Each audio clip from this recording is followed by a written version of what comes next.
요한복음 19장 말씀을 보겠습니다.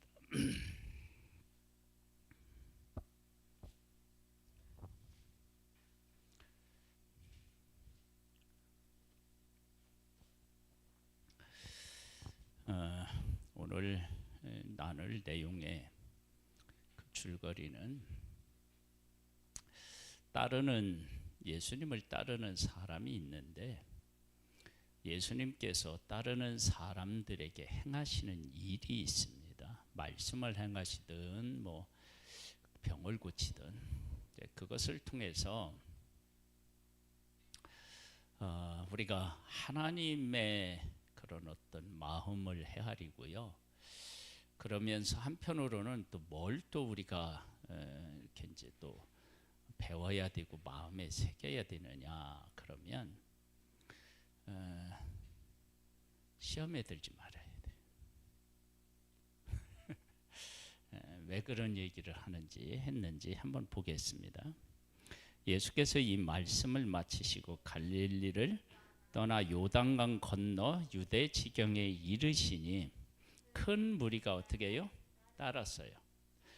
왜 따랐느냐? 그러면 예수께서 거기서 그들의 병을 고치시더라. 왜 따랐어요? 병을 고쳐달라는 거예요. 그리고 한편으로는 또 어떤 것도 있었을까라고 생각해 보면, 병 고치는 걸 어떻게 해요? 보고 싶었겠죠. 배우기보다는 보고 싶었겠죠. 아니, 나았다 했는데 나도 내 눈으로 한번 봐야지, 이런 게 있지 않겠어요? 우리들도 만약에 누군가가 어디서 병을 고친다 그러면 그래도 한번 보고 싶은 마음이 있잖아요. 그렇죠? 그래서 따르는데 왜 따랐느냐? 그러면 병을 고쳐달라고. 그런데 그렇게 따르는 사람에게 예수님이 뭘 하셨어요? 병을 고쳐주셨어요.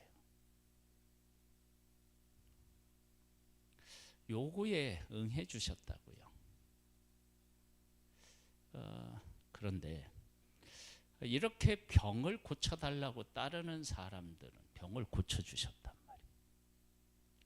그럼 그 다음 볼까요? 바리새인들이 예수께 나와 그를 시험하여 이르되, 사람이 어떤 이유가 있으면 그 아내를 내버리는 것이 옳으니까? 지금 예수님을 시험하려고 하는 사람이 있었죠. 예수님을 따라왔는데 시험하려고 하는 사람들이 있었어요.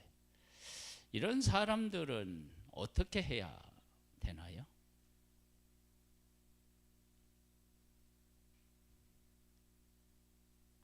시험하는 사람이 왔어요, 예수님에게. 그럴 때 예수님은 이들에게 뭐를 하셨냐면 바른 하나님의 말씀을 가르치셨어요.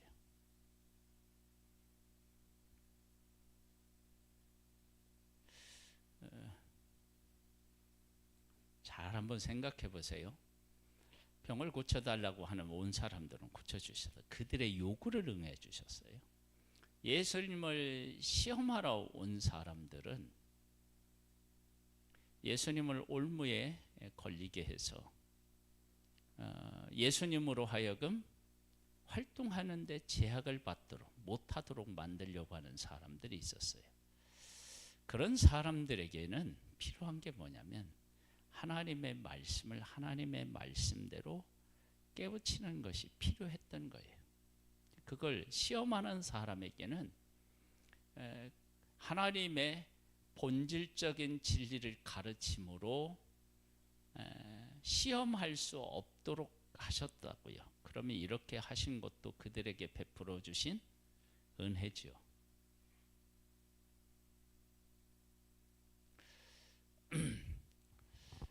이렇게 일하시는 예수님을 뵈면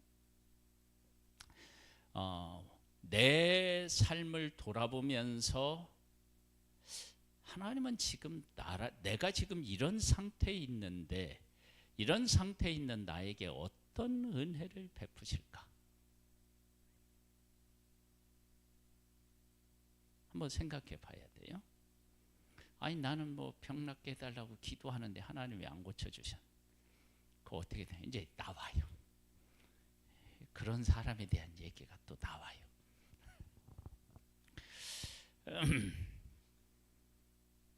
뭐라고 했느냐? 예수께서 대답하여 이르시되 사람을 지으신 이가 본래 그들을 남자와 여자로 지으시고 말씀하시기를 그러므로 사람이 그 부모를 떠나서 아내에게 합하여 그 둘이 한 몸이 될지니라 하신 것을 읽지 못하였느냐.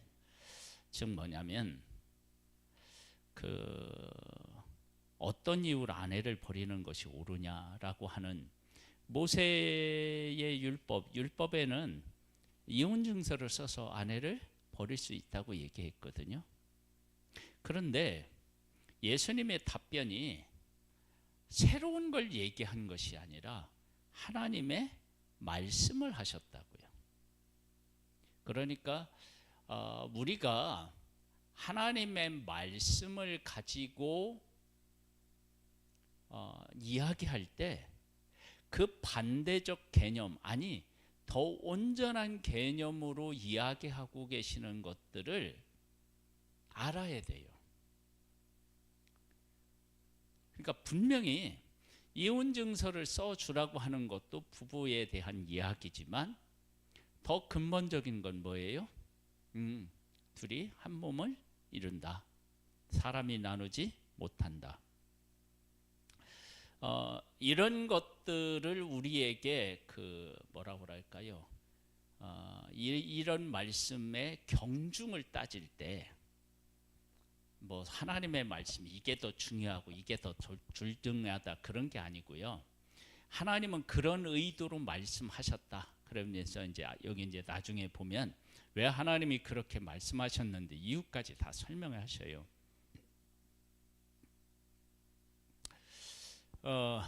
율법이 먼저입니까? 아니면 할례가 먼저입니까? 할례가 먼저예요. 뭐 할례도 하나님이 정하신 법이라고 얘기를 하면 그것도 율법 안에 속하겠죠. 그래서 뭐라고 말씀하시느냐 그러면 이제 복음서 보면은 너희들이 할례를 행할 때 안식일을 범할 수 있어요, 없어요? 범할 수 있어요. 난지 며칠 만에? 8일 만에 하잖아요. 할례를 행할 때. 그렇게 하는데 그걸 할 수 있다고요.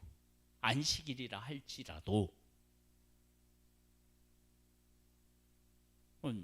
근데 그 할례는 율법을 받기 이전에 그 전에 하나님이 아브라함에게 명령하신 내용이었다고요. 하나님에게 속한 사람이다라고 하는 의미죠. 그래서 안식일의 율법, 그러니까 율법은 안식일에 일하면 안 되는데 그런 개념으로 보면 할례를 행하는 것이 일에 해당한다고요. 그런데 할례 행하는 일은 괜찮아. 예외인 거예요.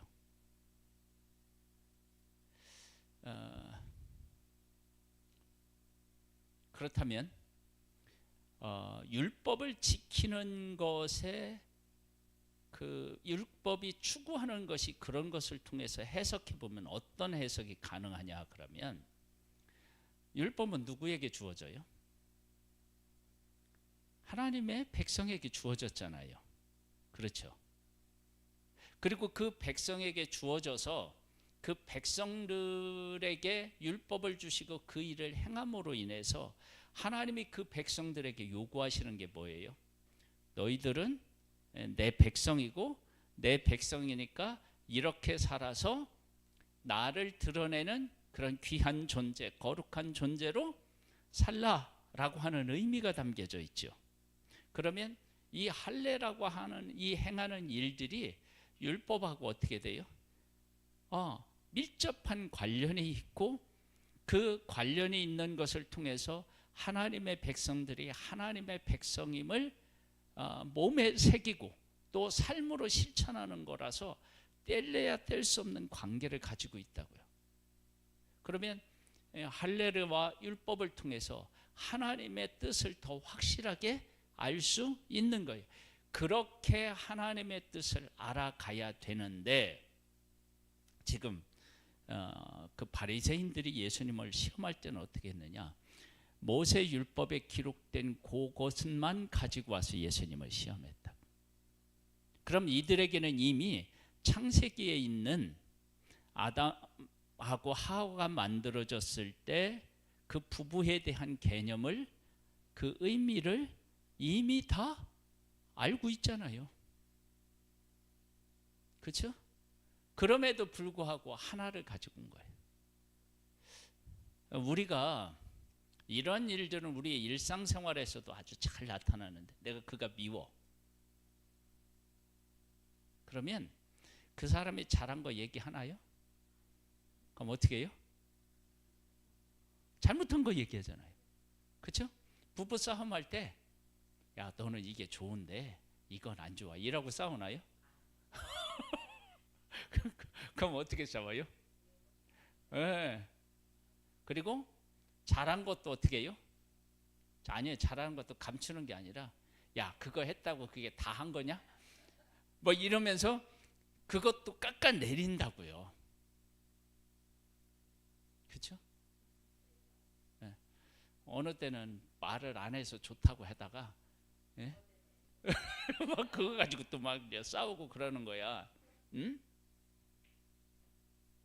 그러니까 지금 바리새인들이 뭘 사랑하지 않았느냐? 하나님을 사랑하지도 않았고, 율법도 지키려고 하지 않고 율법으로 뭐를 하려고 했냐면 사람을 막 이렇게 공격하려고 했던 거예요. 그런데 그러한 이들에게 예수님이 뭘 하셨느냐 가르치신 거예요. 뭐라고 하느냐면, 사람을 지으신가 본래 그들을 남자와 여자를 지으시고 말씀하시기를, 그러므로 사람이 그 부모를 떠나서 아내에게 합하여 그 둘이 한 몸이 될지니라 하신 것을 읽지 못하였느냐. 부부에 대한 것 중에 이혼 증서를 써서 이혼하라고 하는 것만 있는 게 아니라 이런 거 있어. 그런즉 이제는 둘이 아니요 한 몸이니, 그러므로 하나님이 짝지어 주신 것을 사람이 나누지 못할지니라 하시니. 여짜오되, 그러면 어찌하여 모세는 이혼 증서를 주어서 버리라 명하셨나이까? 예수께서 이르시되, 모세가 너희 마음의 완악함 때문에 아내 버림을 허락하였거니와 본래는 그렇지 아니하니라. 완악한 것 때문에 그랬대요. 이거 이해가 돼요?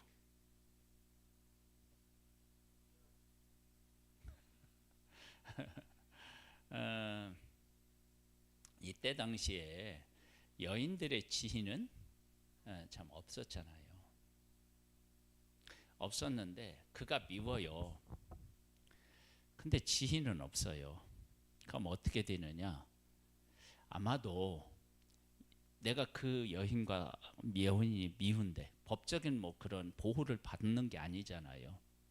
그런데 같이 산다? 그러면 어떻게 될까요? 헤어지지 못하게 해놓으면 학대를 할 가능성이 있어요.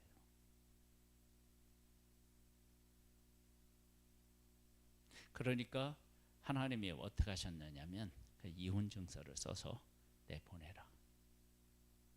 그때 당시는 어떤 게 있었느냐면 종의 개념이 있었잖아요. 종은 어떻게 해요?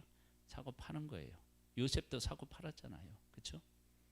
그런 개념이 있으니까, 그런 사회적인 제도가 있으니까 그런 것들에서 여인들을 어떻게 해요? 한편으로 생각하면 버리는 게 아니라 한편으로 생각하면 보호해 주는 그런 법일 수 있어요. 여인이 자녀를 낳을 때요, 아들을 낳으면 33일, 딸을 낳으면 며칠이요? 배나 돼요. 66일 동안 어떻게 돼요? 정결해지는 그런 것들이 해야 돼요. 그럼 왜 여자를 낳으면 그랬느냐? 그것은 남자를 낳았을 때는 사람들이 이렇게 받드는 거야. 우리도 예전에 그랬잖아요. 근데 여자를 낳으면 어떻게냐면 그렇지 않은 거예요. 그러니까 여자를 낳으면 여인들이 어떻게 되냐면 마음으로부터 부담을 느끼는 거예요. 그러니까 쉬어도 쉰 게 아닌 거야. 이제 우리가 추측해 보건데, 그래서 어떻게 되느냐면 그래? 그러면 더 배를 쉬어. 제대로 못 쉬니까 못 쉴 것 같으면 더 쉬어, 더 쉬어.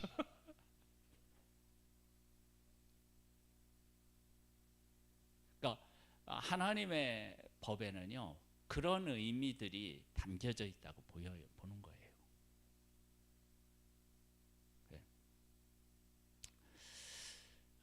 그래서 이게 왜 완악함 때문에 그랬다라고 하는 것이 생각해 보면 그런 의미들을 가지고 있을 수 있다라고 하는 것을 우리가 알 수 있어요.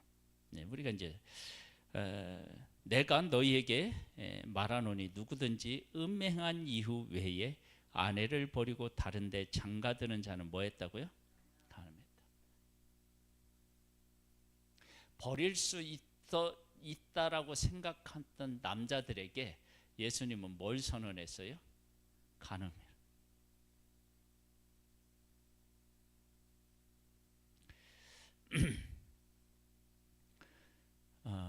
그 다음에 볼까요? 제자들이 이르되 만일 사람이 아내에게 이같이 할진대 장가들지 않는 것이 좋겠나이다.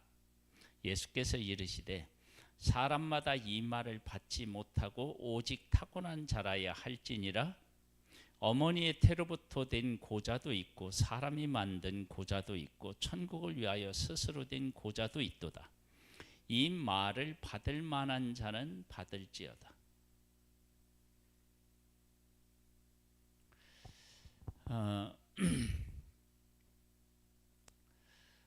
지금 바리새인들은 종교 지도자죠. 그러면 예수님이 종교 지도자들을 예수님이 인정하셨을까요? 안 하셨을까요? 그들이 하는 짓은 싫어하셨지만 그들의 지혜는 어떻게 해요? 인정하신 거예요. 그러면 인정하셨다 그러면 그 바리새인들 종교 지도자들이라면 지도자에 맞는 대우를 해주셨겠죠. 그 대우가 뭐냐면 이렇게 한쪽에 편중되어져 있고 하나님의 말씀을 하나님의 말씀으로 제대로 볼 줄도 모르고 해석하지 못하고 하나님의 말씀으로 사람을 공격하라고 했던 그런 것들을 바로 잡아주는 것이 지도자로서 예수님이 지도자에게 줄 수 있는 최고의 뭐예요? 은혜인 거죠. 그게 은혜예요. 자, 그러면 이때 우리 얘기를 한번 해봐야 돼요. 내가 하나님 앞에서 살아가는데요. 나를 하나님이 어떻게 보시느냐에 따라서 내가 하나님 앞에 나아갈 때 그 나아간 것들을 충족시켜 주느냐, 나를 교훈하실 것이냐, 나에게 십자가를 지게 하실 것이냐, 이게 결정이 되는 거예요. 다시 얘기해 봐요. 무슨 말인지? 내 수준에 맞도록 어떻게 하나님이 나에게 어떻게 해요? 다가오시는 거예요. 그래서 내가 그렇게 하나님 앞에 기도했는데도 하나님이 안 들어주셔. 그러면 그 응답이 안 되어도 내가 그 응답 안 된 것 안에서 하나님의 뜻을 발견하고 하나님과 함께 할 수 있다라고 하나님이 여기셨기 때문이다. 그 좋은 예가 누구예요? 바울이잖아요. 바울 기도했는데 들어줬나요? 안 들어줬어요. 바울이 40에 감한 매를 몇 번 맞고 강의 위험, 강도의 위험, 동죽의 위험, 이런 위험을 겪을 때 바울이 뭘 하나님 앞에 기도했겠어요? 좀 이런 것 좀 그렇게 그런 마음이 들지 않겠어요, 인간적으로. 근데 그런 일들이 전도하는데 어떻게 해요? 수시로 생겼던 거예요. 그러면 이 문제도 어떻게 해석이 가능하냐면 가시와 똑같은 거예요. 그런 일을 겪었을 때 바울이 누구에게 그냥 딱 달라붙었겠어요? 하나님에게. 아니 그렇게 헌신했는데 좀 매 안 맞게 해주면 안 돼?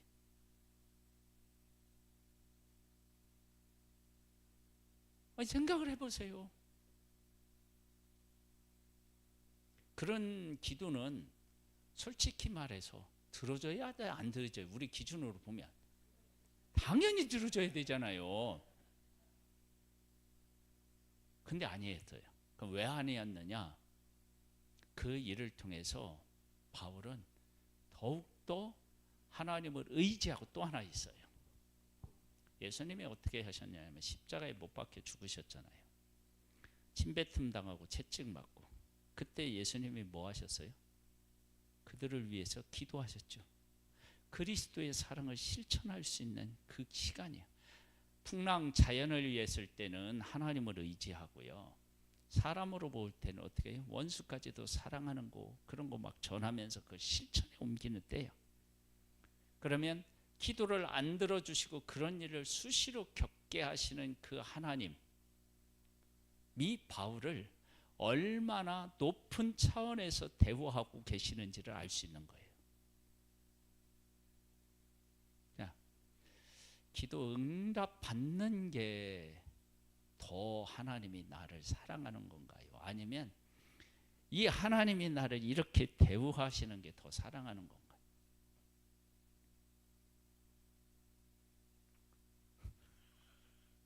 이렇게 대답하고 싶기는 한데 실질적으로는 그게 싫고 힘드니까.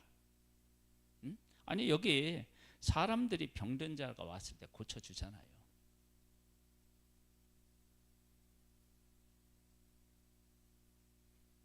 그런데 모든 사람을 다 고쳐주진 않으셨어요.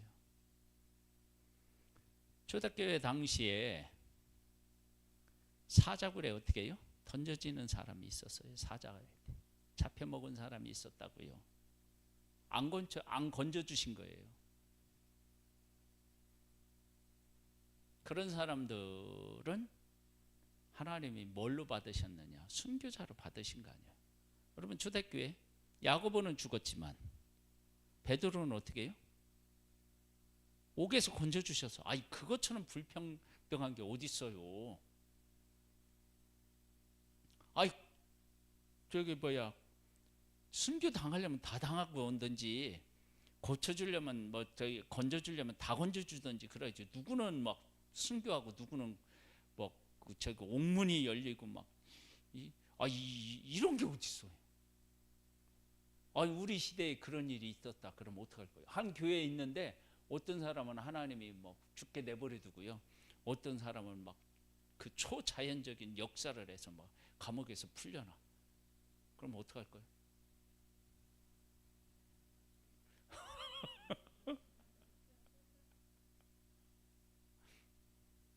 여러분 그런 일이 있을 때 만약에 우리 교회에서 그런 일이 있다. 그럼 우리 뭐라고 얘기할 것 같아요? 그 상황을 어떻게 받아들일 것 같아요? 저 사람은 문제가 있었나 봐. 그렇게 뒷담화할 수 있다고요. 이거 현실적인 거 아니에요? 그런데 어떤 사람은요, 순교하는 그것을 받으시고 나중에 베드로는 순교하나요, 안 하나요? 하잖아요. 자기는 예수님은 똑바로 했는데 나는 똑바로 할 그런 자격도 없다. 그래서 거꾸로 십자가에 있다고 이렇게 우리 전해지잖아요. 그러면 나중에 다 보고 나면 하나님이 누구를 더 대접해 준 거예요? 야고보? 아니 그 고생하라고 일찍 죽은 게 헐났지. 베드로 같은 경우 할 고생 다 하고 죽는 거야.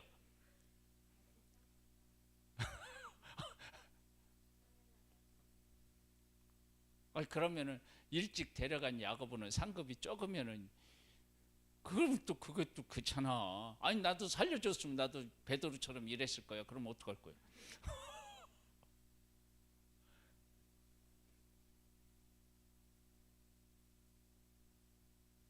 그러니까 하나님께서요 각 사람에게 맞는 은혜를 베풀어 주신다고요. 그래서 우리가 사람들이 당하는 일을 쉽게 평가할 수가 없어요. 왜냐하면 하나님의 어리석은 것이 사람의 지혜로운 것보다 어떻게 해요? 더 지혜롭다고 그랬거든요. 하나님에게 어리석은 것이 존재하지 않는데 우리가 보기에 어리석다고 생각되는 것도 우리의 지혜로운 것보다 어떻게 해요? 훨씬 더 지혜로운 거예요. 하나님이 하시는 일이.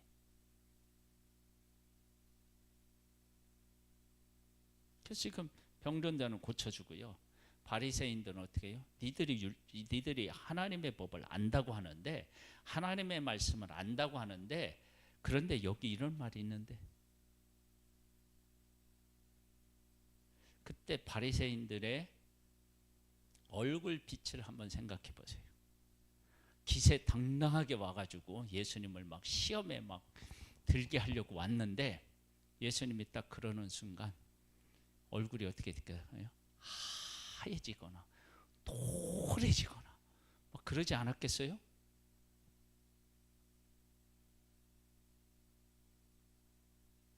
하나님의 말씀이 그런 의미가 있다.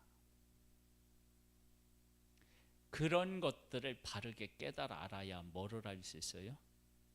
유대인들의 선생으로서 지도자로서 할 수 있지 않겠느냐. 그러면 이 정도면 병 고쳐준 것보다 더 어쩌면 은혜를 베푼 거라고 할 수 있잖아요. 가서 한마디 듣고 와서 우리 꼼짝 못하고 그냥 당하고 와서 이러면 그 사람은 지도자로서의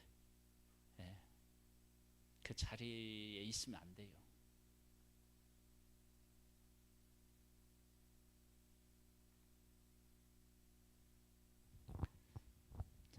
예수님을 따르는 자, 예수님에게 온 사람들, 그 사람들에게 예수님이 그렇게 행하셨어요. 그 다음 볼까요? 이제 고자에 대한 얘기가 나오는데 이렇게도 저렇게도 될 수 있다는 거예요. 그러면 내가 선택해서 되고 내가 태어날 때 이렇게 태어났어. 그러면 남자로서 얼마나 힘들겠어요. 또 내 의지와 상관없이 다른 사람에게 이렇게 됐어요. 그런데 하나님을 깊이 있게 만나면 그런 일들 가운데서도 뭘 우리가 알 수 있느냐면 하나님이 하시고자 하는 일들을 깨우칠 수 있는 거예요. 근데 우리는 안 돼봐서 모르잖아요. 우리가 이런 일들을 겪는다. 그럼 여인 같은 경우는 뭐겠어요? 여자 같은 경우는 임신을 할 수 없는 상황이다. 여러분 지금은 임신하지 못하더라도 크게 뭐 소리야 뭐 왔던잖아요. 우리 어렸을 때만 해도 어떻게 해요? 그때는요 칠거지 뭐 이래가지고요. 아니 그때는 정말로 그런 스트레스를 받았어요. 그래서 딸만 낳았다 그러면 남자가요 나가서 아들을 낳고 데려와도 말 못했어요. 우리 동네에 그런 분이 계셨어요. 근데 그분이 얼마 전에 돌아가셨대요.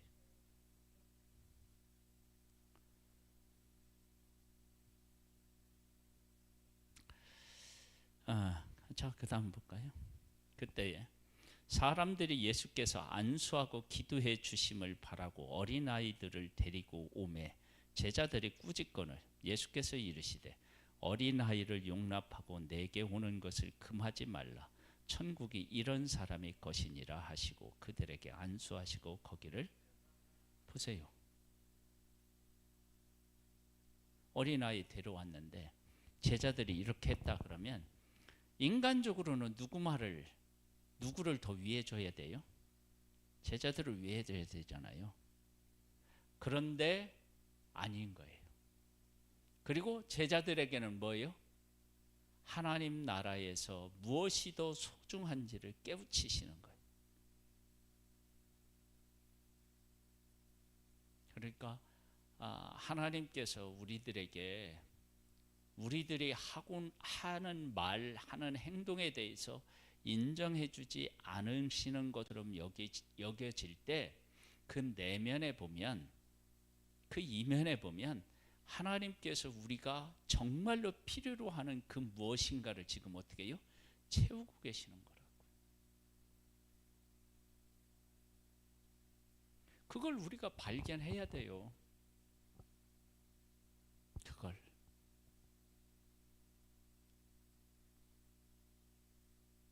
그래서 다른 사람이 하나님으로부터 받은 응답과 내가 받아 누리는 응답은 같을 수가 없어요. 어떻게 같아요? 다르지. 근데 우리들은 어떻게 하죠? 그걸 갖기를 원하죠. 갖기를 원하는 것 정도가 아니에요. 어떻게 하길 원해요? 훨씬 더 좋기를 원하죠. 그런데 하나님이 우리에게 주시는 것은 훨씬 더 좋은 것들을 주셔요. 내게 맞는 것. 근데 우리가 어떻게 했냐면 사람을 세상적인 관점으로 비교해 보니까 문제가 있는 거예요.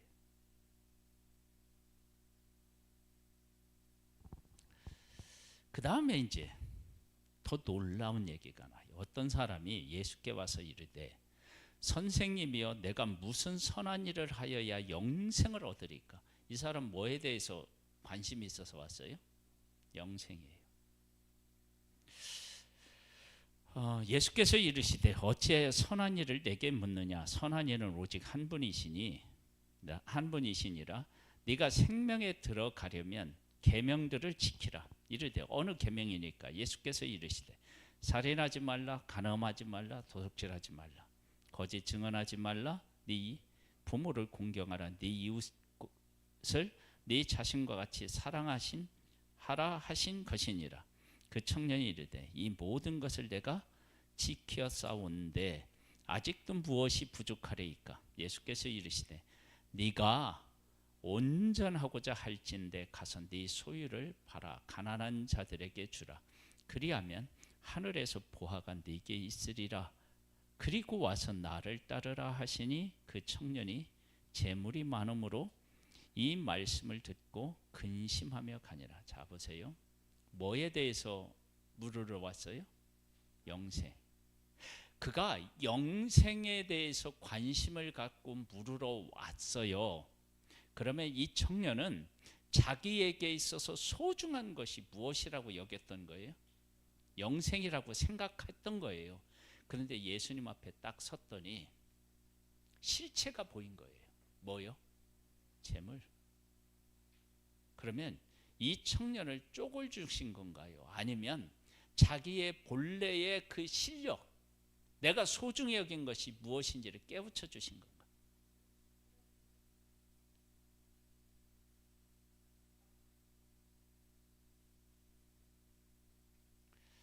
정말이에요?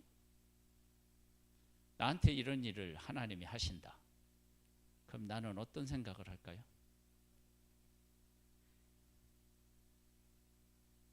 그러면 그때 나는 어떤 생각을 할까요? 잘 생각해 보세요. 아니, 저는 하나님 앞에 그래요. 하나님 나한테 좀 돈 좀 한번 줘봐요. 아니 누구는 뭐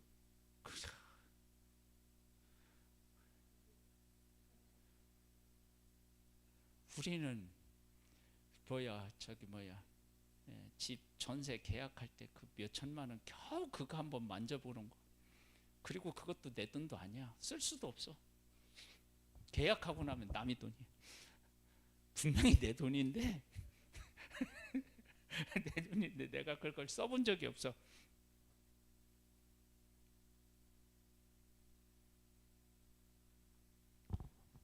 그러면 하나님은 나를 외면하시는 분이신가? 아니에요. 저에게 맞는 은혜를 주셔요.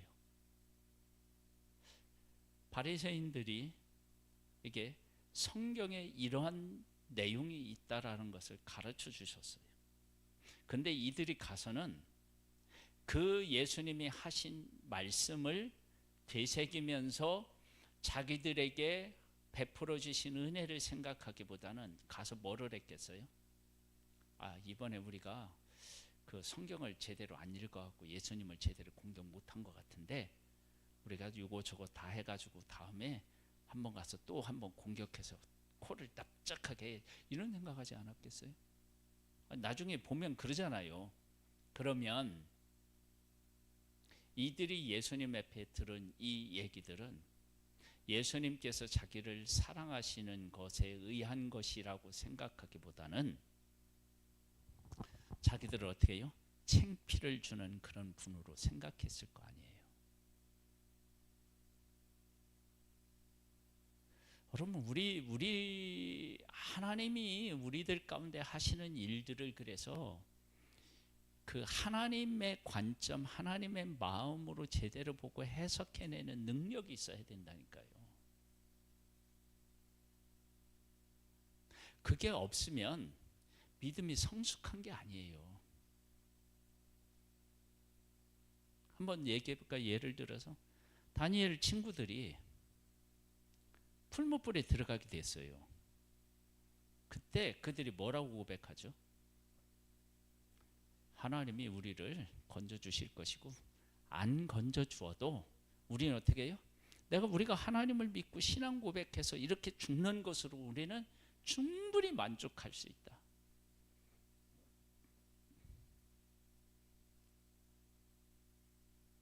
어때요? 이 정도면 멋있어요? 그럼 나는 어떠냐? 성경에 있는 분 인물 뭐 멋있다고 해야 나는 지금 어떻게 살고 있느냐는 거예요. 하나님이 우리 가운데 행하시는 일들로 인해서 내가 어려움에 처해 있고 하나님을 섬기다가 어려운 문제에 부딪혔어. 그럼 나는 어떤 생각을 하느냐는 거예요.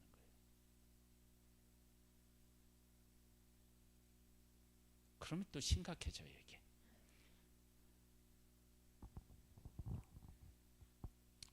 계속 볼까요?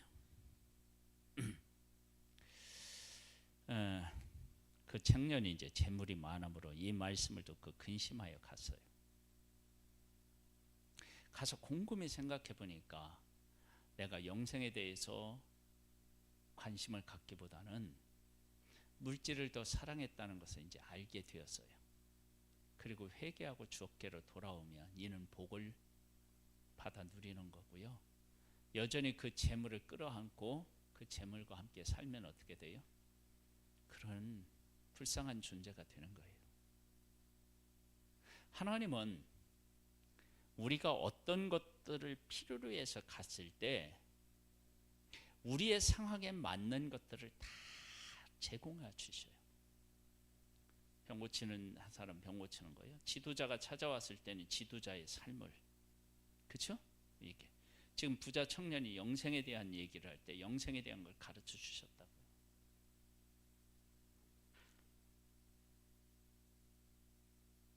근데 우리들은 이건 그러니까 병 고치는 것은 고쳐 주었으니까 이건 응답이고, 바리새인들이 와서 말씀으로 예수님을 시험하려고 할 때 말씀에 그런 것만 아니고 이런 것이 있고 말씀의 진짜 의미는 이런 거야 깨우쳤을 때는 그건 응답이 아니라고 생각하면 그게 이제 문제가 되는 거예요. 그게 응답이었고, 영생을 얻게 하게 이 사람에게 영생을 얻는 길을 안내해 준 것은 그에게 어떻게 해요? 응답하신 거예요. 근데 그는 그것을 응답이라고 생각 못하고 그냥 간 거죠.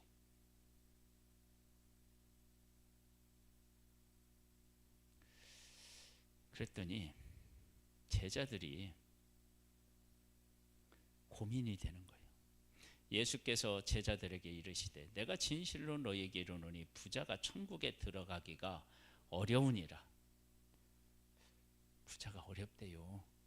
네? 우리 부자 아닌 게 부자가 천국에 들어가기가 어렵대요. 그런가요? 우리는 부자가 안 돼봐서 모르지.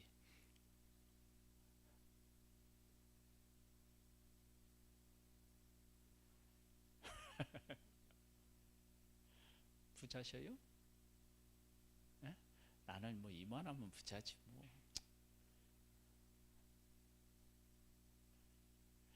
아니 이만하면 부자라고 하는 것은 그냥 내가 뭐 하나님 앞에 신앙 고백하라 하는 거고, 여러분 부자의 개념이 이런 거래요.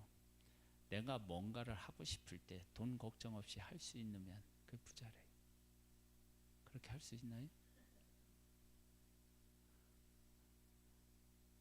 나 세계 여행을 좀 한번 해보고 싶어.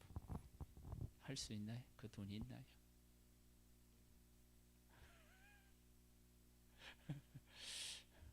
우리 그 저기 뭐야, 항암 치료에 막 어마어마한 기계를 만들어서 항암 치료하는 거 있죠. 그 뭐 몇 분이라고 했죠? 5분인가요? 3분인가? 예? 아니 그러니까요. 그게 3분인가 5분 만에 끝난대요. 그 항암 치료가.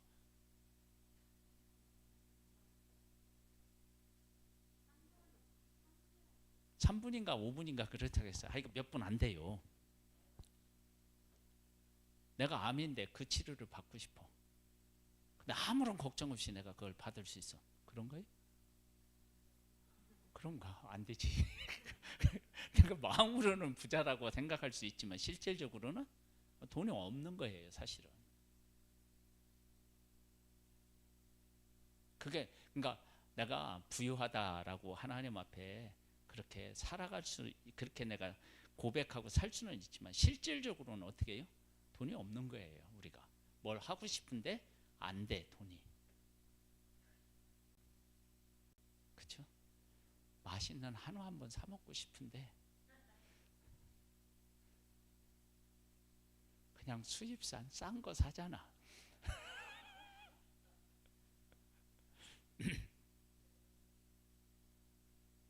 그러니까 우리는 돈이 없어요.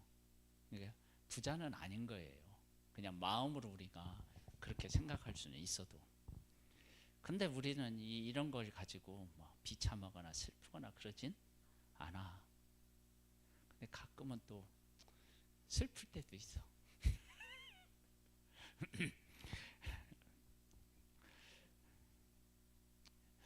목사가 믿음이 없어서 그런 생각이 가끔 드나 모르겠는데 자 보겠습니다. 그러면서 어려우니 다시 너희에게 말하노니 낙타가 바늘기로 들어가는 것이 부자가 하나님 나라에 들어가는 것보다 쉬우니라 하시니까, 부자가요 천국을 품고 천국을 소망하며 살아가는 게 정말 어렵다는 거예요. 왜냐하면 돈이 있으면 어디가 천국이에요? 여기가 천국이에요. 하고 싶은 거 하고, 사람들에게 어떻게 해요? 부러움의 대상이 되고.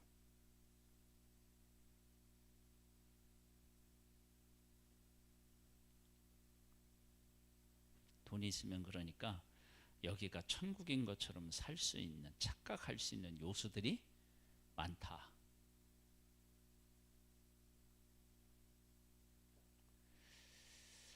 높은 고층에 살아보다가 거기도 지겨우면 그거 팔고, 또 중간쯤 살아보다가 이것도 아닌가 봐 팔아보고, 밑에 층에도 또 한번 살아보고, 아파트 살다가 지겹다, 저기 뭐야 단독주택 한번 살아보자, 워커힐 그 언덕에 한번 살아보자, 이렇게 살고.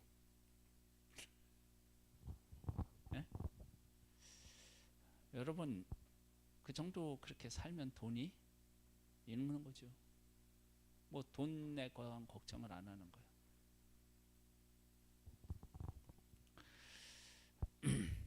그렇게 살면 천국을 소망할 일이 별로 없어요. 그 쉽지가 않은 거예요.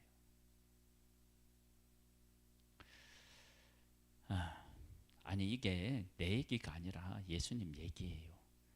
그러니까 부자가 천국에 들어가기가 어려운 거예요. 이건 내 얘기가 아니라고 예수님 얘기예요. 예수님이 그렇게 하셨다고요. 그러니까 이 말씀은 진리인 거예요. 제자들이 듣고 몹시 놀라 이르되 그렇다면 누가 구원을 얻을 수 있으리까? 제자들도 조금 부자라고 생각하긴 했나 봐.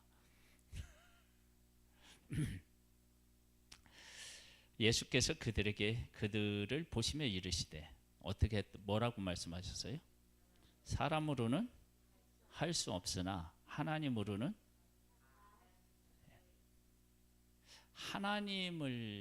하나님이 일하셔서 우리가 하나님을 만나면 돼요. 누구 보면 알아요?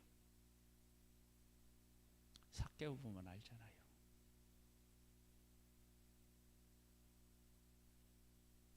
삭개오 보면 어떻게 했어요? 토색한 일이 있을 때는 4배 갚고, 그렇죠? 그리고 절반을 잘라서 어떻게 해요? 가난한 자 주고. 그러면 어떻게 되는 거예요? 완전 가난해지는 거예요. 그렇게 하기가 어렵죠. 이에 베드로가 대답하여 이르되 보소서 우리가 모든 것을 버리고 주를 따라 싸운데 그런즉 우리가 무엇을 얻으리까? 이제 그렇게 얘기했어요. 네, 우리가 이렇게 했습니다. 그랬더니 예수께서 거기에 대한 반응을 말씀하셨어요. 내가 진실로 너에게 이르노니 세상이 새롭게 되어 인자가 자기 영광의 보좌에 앉을 때 나를 따르는 너희도 12 보좌에 앉아 이스라엘 12 지파를 심판하리라. 인정하셨나요? 안 하셨나요? 하셨죠.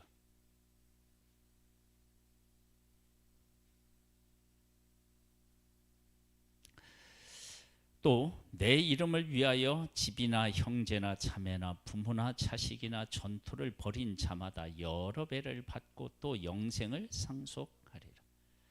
버린 사람에게 하나님이 부어주시는 놀라운 부유함과 은혜가 있는 거예요. 그러니까 우리가 왜 하나님으로부터 오는 이 부유한 것을 제대로 못 누리느냐면요, 그렇게 하지를 않았기 때문에 그래요. 바울이 내게 능력 주시는 자세 내가 모든 것을 할 수 있다. 나는 부유할 수도 있고 가난할 수도 있고, 그렇죠? 어떤 것도 내가 가능하다. 그러면 바울은 부유한 사람인가요? 가난한 사람인가? 부유한 사람이에요.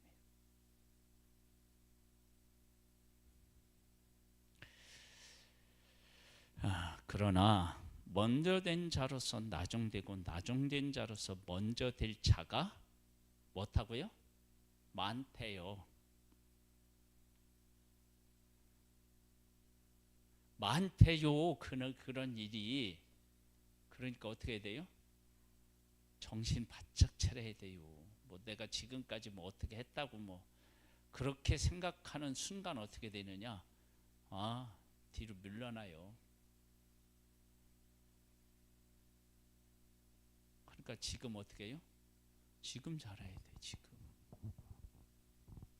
성경은 그것을 끊임없이 우리에게 얘기해요. 의인이 자기 의를 믿고 악을 행했다. 그러면 성경은 뭐라고 해요? 악인이요. 악인의 상을 받는 거예요. 근데 악인이었다가 회개하고 의인의 삶을 살면 어떻게 해요? 의인의 삶을 받는 거예요. 언제요? 지금.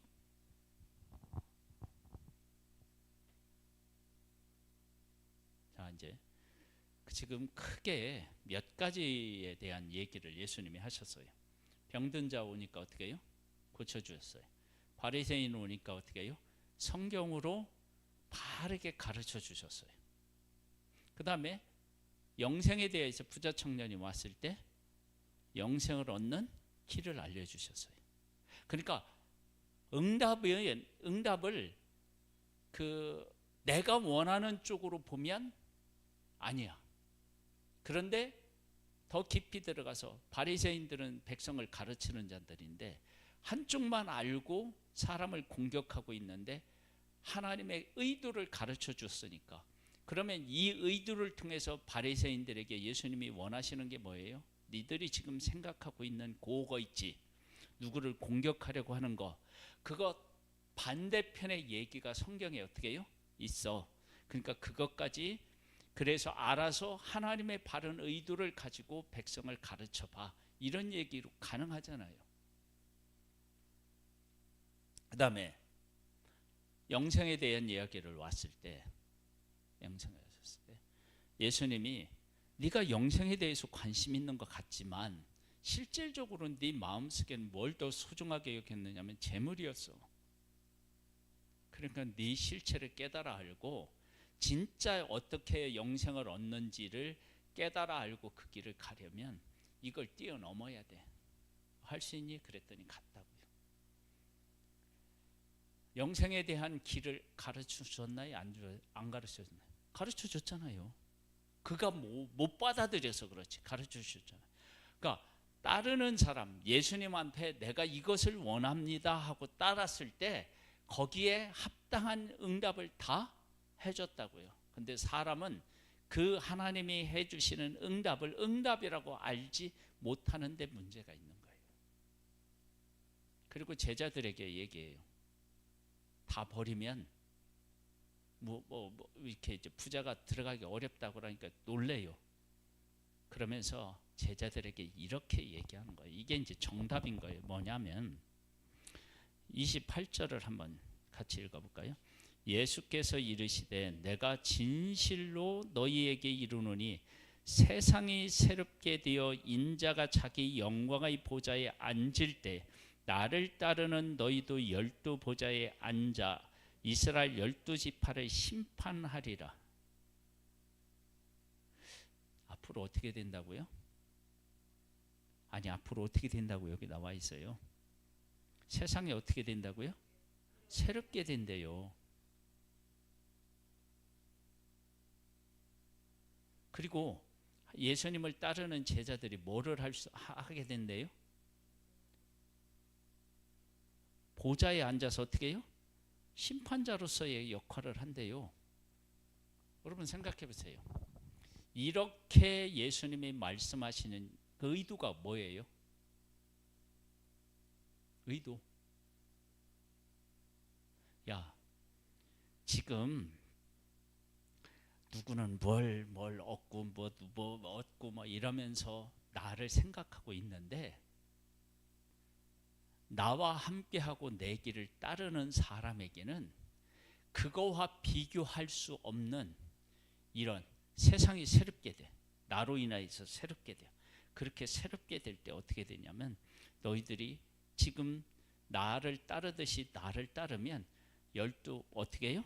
이렇게 보좌에 앉게 되고 12 보좌에 앉는다는 건 한 사람 한 사람에게 다 주어진다는 거 아니에요. 앉게 되고 그리고 어떻게 했냐면 12지파를 어떻게 해요? 심판하는 일이. 그러면 제자들에게 지금 뭘 예수님이 말씀하고 계신 거예요? 나를 따르는 일이 니들이 생각한 것보다 훨씬 더 영광스러운 거야.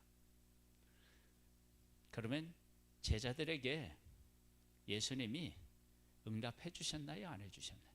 해주셨죠. 자, 그러면 내 인생을 가만히 들여다보면서 하나님은 나에게 어떤 응답을 해주셨나? 떠오르는 게 있나요?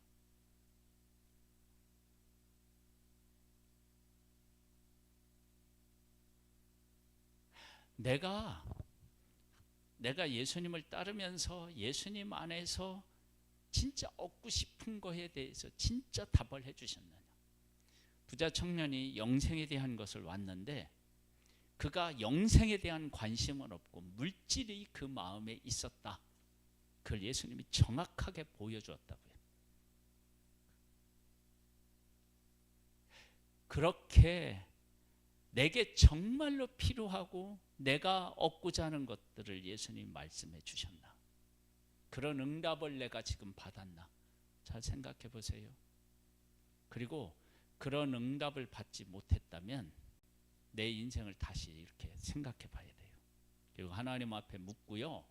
하나님으로부터 오는 그런 어떤 말씀, 예수님의 뭐 바리새인에게도 말씀하시고, 그 다음에 부자 청년에게도 말씀하시고, 예수님에게도 말씀하셨는데, 그 말씀하신 것들을 듣고 그들이 그것을 깨달아 알고 했으면, 그러니까 인생이 완전 바뀌는 거예요. 근데 그걸 깨달아 알지 못하면 그 예수님의 말씀은 다 뭐냐면 시험거리가 돼요. 그런 측면에서 우리를 잘 한번 돌아보세요. 돌아보시고 하나님께서 나에게 무엇을 지금 말씀하고 계시는가? 나는 하나님을 사랑한다고 할 수 있어요. 베드로도 죽을지언정 주님을 따르겠다고 했는데 실제는 죽음을 어떻게 해요? 무서워하고 있었어요. 예수님이 십자가일 때 부인하고 도망갔잖아요. 무서워하고 있었다고. 그 본질을 본 거예요. 우리가 그걸 볼 수 있어요. 그러니까 예수님을 만나면 내가 보여요. 내 현 주수가, 내가 어떤 믿음을 가지고 있는지 보이는 거예요. 근데 내 믿음의 현 주수를 못 본다는 것은 내가 하나님으로부터 오는 말씀을 제대로 못 들었기 때문인 거예요.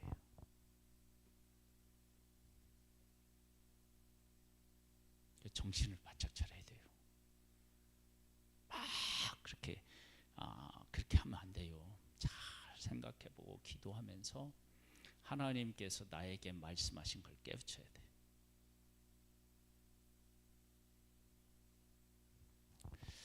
자, 우리 하나님의 말씀을 놓고 우리 기도하고요. 10월 15일 날이 무슨 날이에요? 구원데이 날인데 구원데이를 놓고도 우리 함께 기도하는 시간을 갖도록 하겠습니다. 기도합니다. 하나님 아버지,